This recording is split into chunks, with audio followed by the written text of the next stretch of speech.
smaller countries, they actually have to make choices. Are they going to go for food self-sufficiency or not?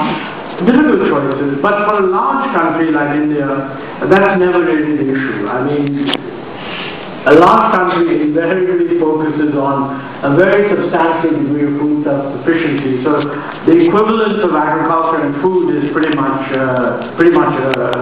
enforced. But of course, the linkage to health and nutrition involves many, many other things. So I won't actually go into what all those other things are, but just look at agriculture itself, which is really what is preoccupying us right now. And as I think yesterday you heard the Prime Minister mention that after all, about half of our population derives the majority of their income from agriculture.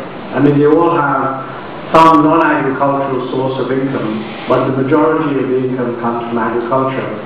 So it stands to reason that in any medium-term projection framework, what happens to the income of a very large number of people in India, particularly those in rural areas and those in the lower income spectrum, is really going to depend on how agriculture performs. And that's really what we're focusing on at the moment.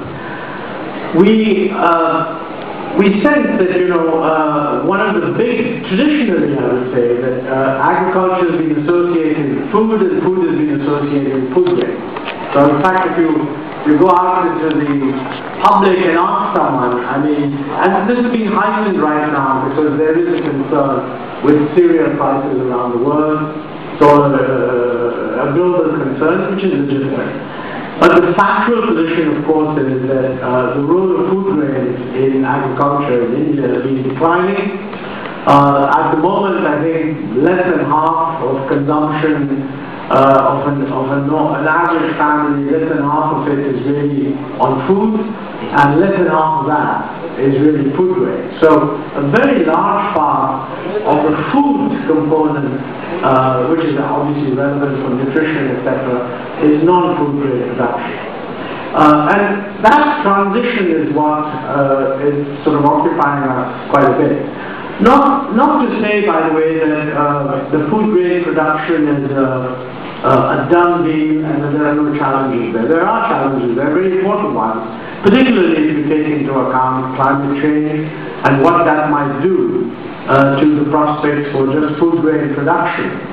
But I think our calculations suggest that unless this country becomes disproportionately non-vegetarian in its habits, which can't be ruled out, but unless it becomes disproportionately non-vegetarian, the actual growth of food grains that we need is not all that great. I mean, even the 2%, and some say even less than 2% increase in food grains per year would actually suffice to meet the demand for food grains that is evident from the system.